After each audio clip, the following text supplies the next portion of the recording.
Good afternoon to everybody, and before I start, I have to thank Matti for the landmines set to my path. As I was preparing for my presentation, I thought I'd stick to the Nordic framework, and even if balance, settlement and management has got quite a lot of links into many other areas, let us just stick to balance management, and perhaps we'll find links to the market platforms and also balance settlement as well during the presentation. As Joka was already shedding a light to the Nordic cooperation agreement in his introduction, and the question was also whether we'll find the trust. I would consider that if we can't trust each other, we are not able to develop balance management either. I think that is a precondition. I believe that with this agreement we can make way forward and get things under control even better.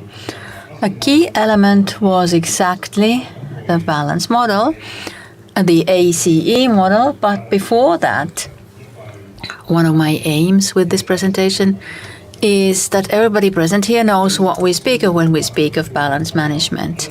Further, we could take a look into how that is managed currently, and then also later what this model means for us and also what is important for you in it.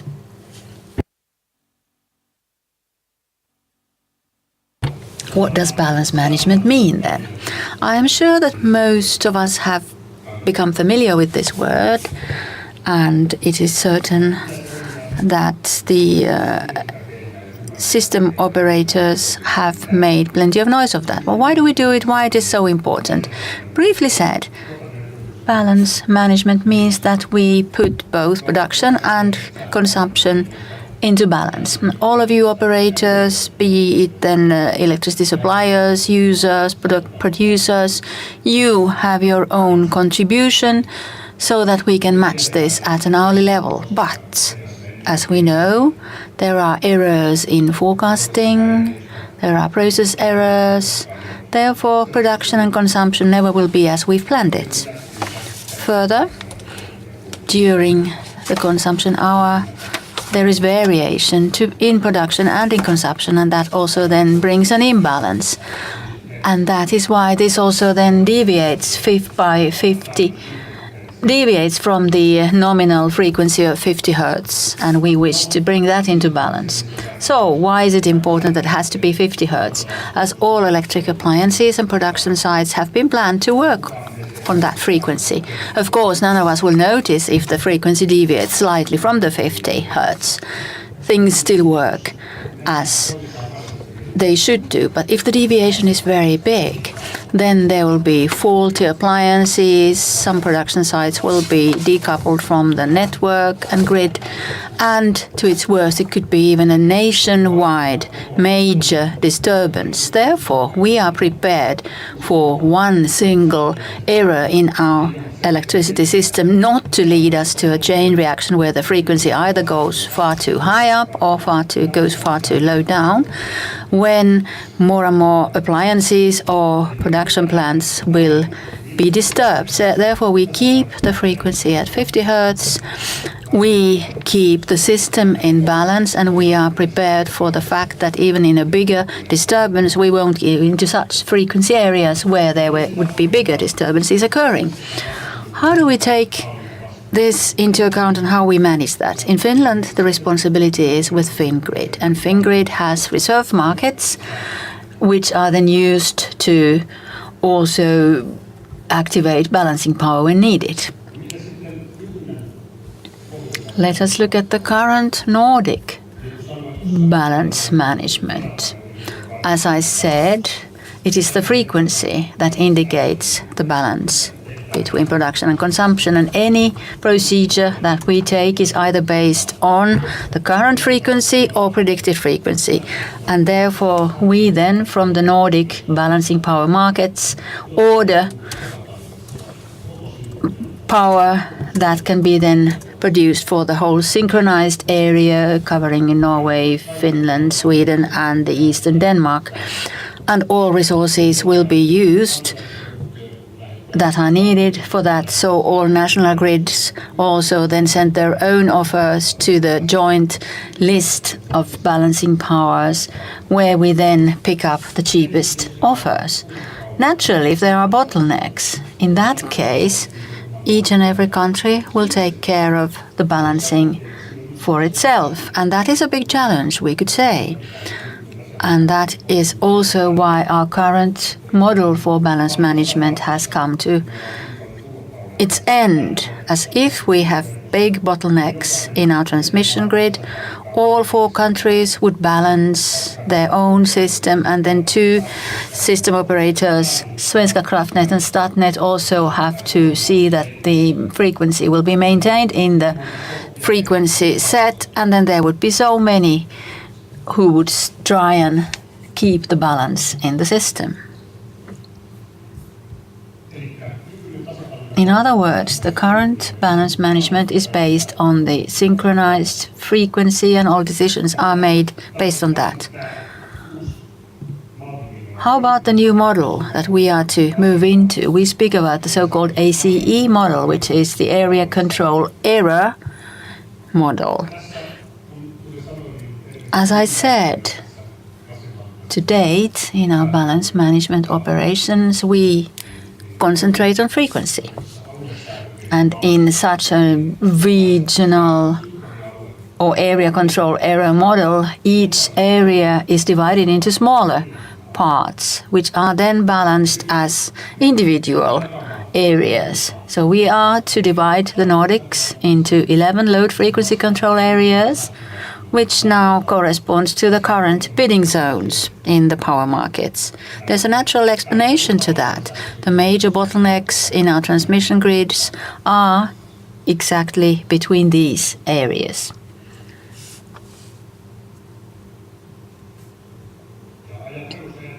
The basic underlying idea is that as all of these smaller load frequency control areas are put into balance, then the whole system is in balance and the frequency will remain in 50 Hz. So we achieve the same goal as with the current system. But if from each area we should also find enough reserve capacity in order to be able to keep the balance all the time between consumption and production, that would mean that for all 11 load frequency control areas, we'd have to have enough reserve capacity. And if the measures should be taken in that particular area, the result would be not the best and economically most viable. And that is not what we do. The way we do this is the following.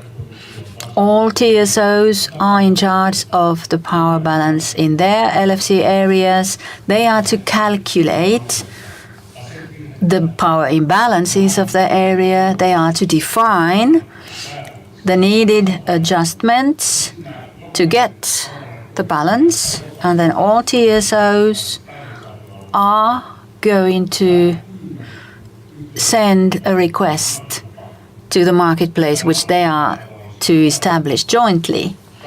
And this marketplace receives the requests for balancing. They also know what the regional capacity is, and then this process will be automated.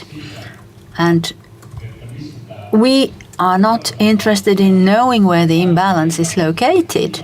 The balancing does not need to be carried out in practice there, but it will be coming from where the resources are available mostly. So simply put, if there are no bottlenecks in the grid or in the network, with the new model, we would activate exactly the same offers as in the current model. There is a difference, and a major difference, that as now all areas get their own request for balancing, also the trading will be allocated in that particular area.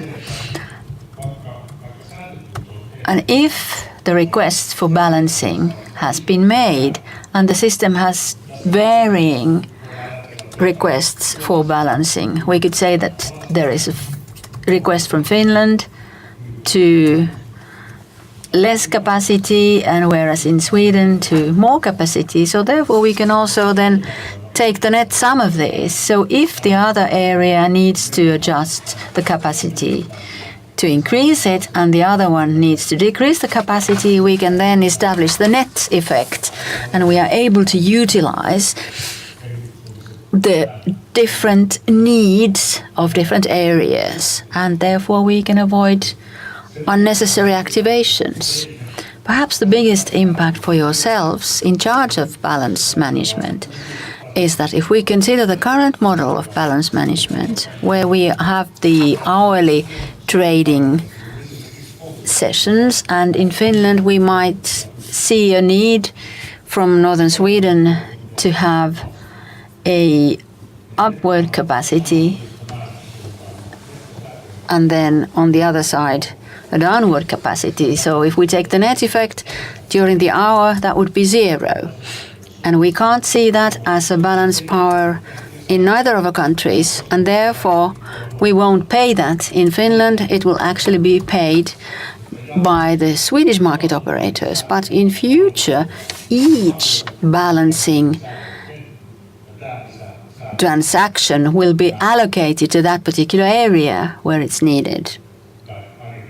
So at least the targeted expenditure will be directed exactly to that area that had the need.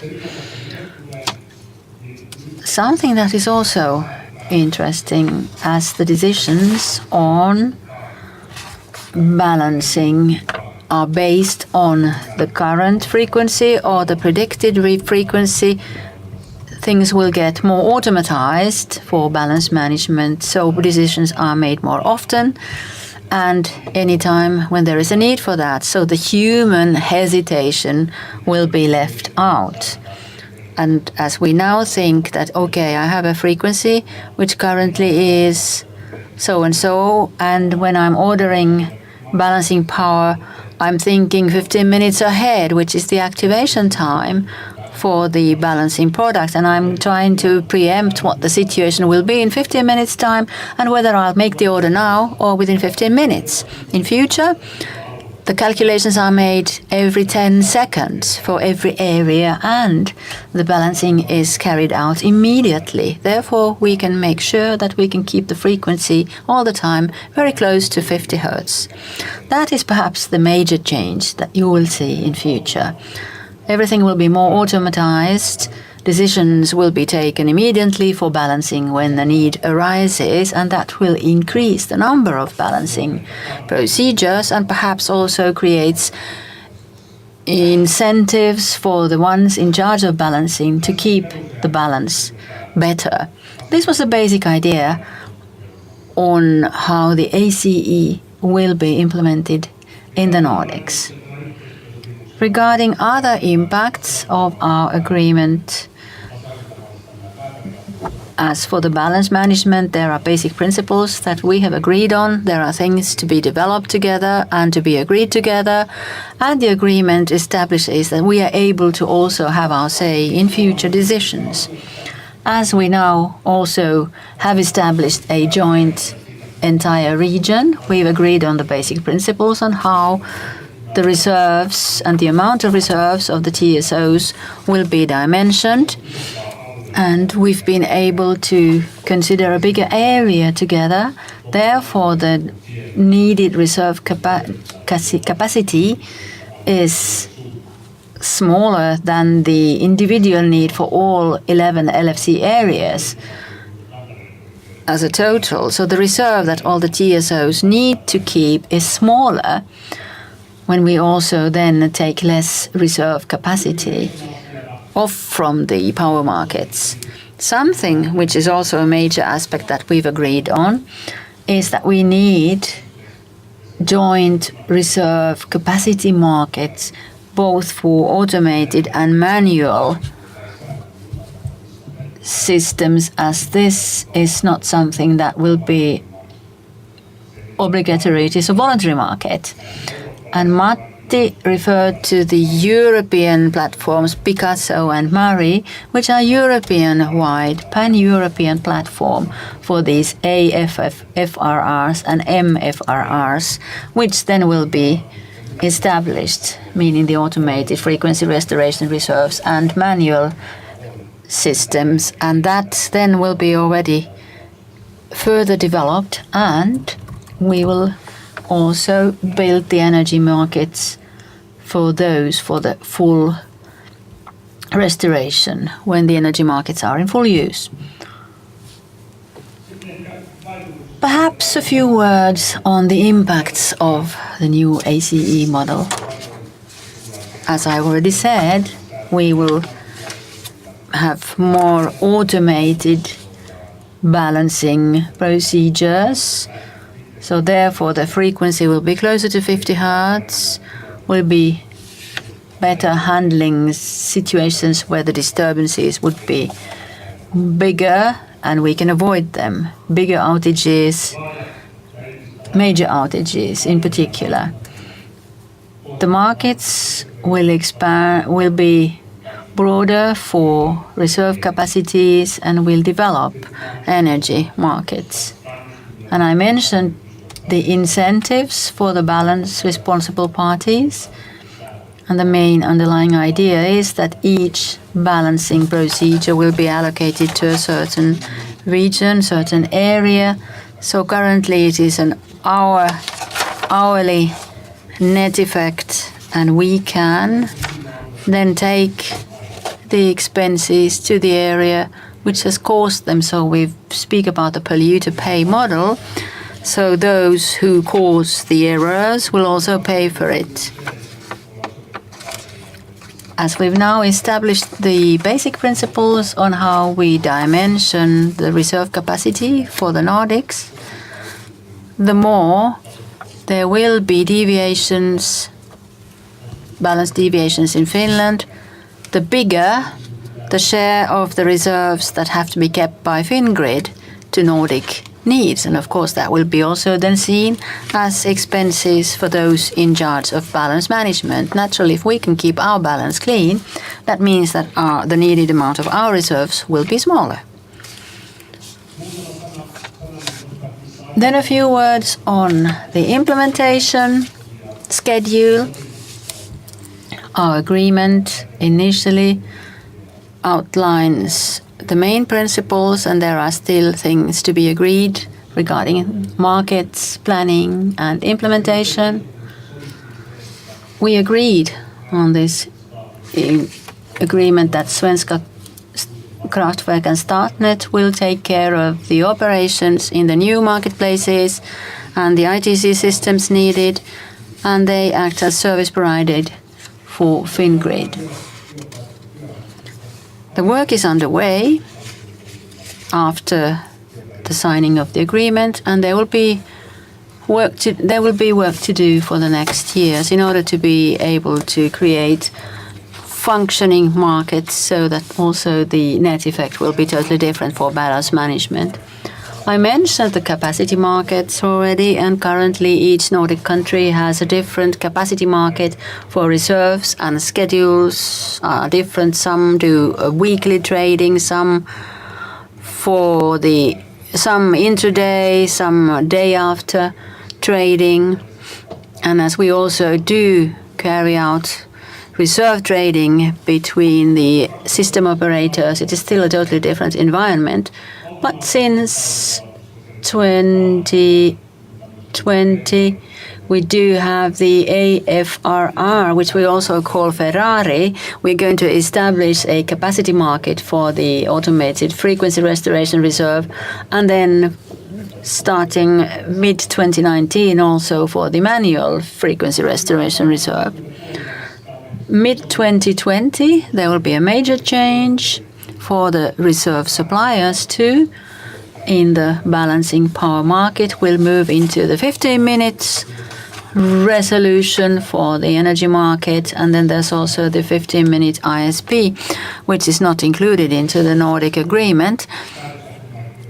But the 15-minute resolution will be introduced and weather will also move into the 15-minute ISP. Nevertheless, we'll move into using the 15 minutes time frame. At the beginning of 2021, we shall then establish the energy markets for the full restoration reserve. And there was a mention of Marie and Picasso, and their time frame was 4 years after entering into force, which means December 2021, and naturally we'll join them too, and the Nordic market will remain as a backup after that. The second issue raised by Matti in his presentation was the one price, two price pricing system. It has been discussed, and this button actually works. As Jukka said, that this is a CEO's remote control. Only one button works, but I managed to go backwards slightly. And as I mentioned, the impacts of the ACE model for those in charge of balance management and the effects of the new model. So there are certain impacts to be mentioned, but I think that the major impacts would be because of the harmonization of the model, whether we have one price or two price model in use. And that is something that I'm not able to speak about further, although Matti wanted to get some further information about that. I'm sure we'll come back to that later in near future. But actually, as a conclusion to my presentation regarding what is going to take place in future, balance management will be further automatized. There will be more balancing procedures and processes and incentives for those in charge, for the responsible parties will increase. The allocation will take place in a certain area, and even if there would be a net effect calculation, net sum will not be free of charge either. So the principle will be implied that those who cause the deviation will pay for it. Joint larger markets, which are capacity markets, which are of course regulated, but there is no legislation that obliges us to establish joint reserve capacity markets, which is an obligation for energy markets though. And as a matter of fact, as we are a joint region, we are able to minimize the needed reserve capacity. Therefore, that will be available for the power markets. And something I might have forgotten as we establish joint capacity markets for the reserves, there is one underlying idea that there will be also transmission capacity that could be also reserved to the capacity reserve. So we might think whether it's more efficient to use the transmission capacity for power markets or reserve markets.